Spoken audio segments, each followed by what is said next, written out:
இயேசு கிறிஸ்து உங்கள் மேலே ரொம்ப அன்பும் அக்கறையும் உள்ள ஒரு தேவன். அதனால தான் தினமும் உங்களோட பேசிக்கொண்டே இருக்கிறார், கரம் பிடித்து நடத்துகிறார்.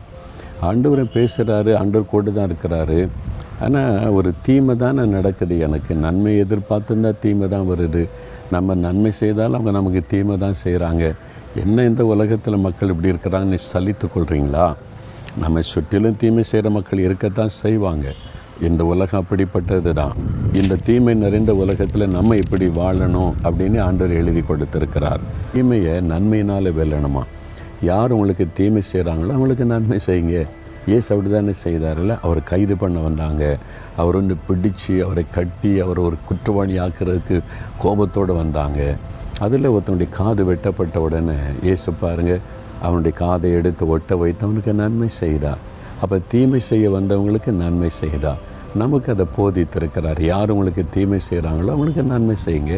உங்கள் வீட்டில், வேலை செய்கிற இடத்துல, வசிக்கிற இடத்துல யார் உங்களுக்கு தீமை செய்து காயப்படுத்துகிறாங்களோ, ஆண்டவரே அவங்களுக்கு நன்மை செய்ய எனக்கு ஒரு வாய்ப்பு கொடுங்கன்னு கேளுங்க. ஆண்டவரே வாய்ப்பை ஏற்படுத்தி தருவார். நன்மை செய்யுங்க. நீங்கள் தீமையை நன்மையினால் வெல்லணும்னு ஆண்டவர் சொல்லியிருக்கிறார். சரியா?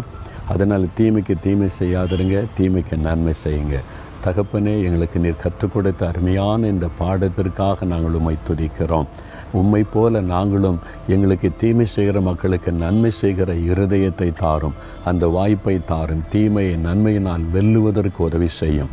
இயேசுவின் நாமத்தில் ஜெபிக்கிறோம் பிதாவே, ஆமேன்.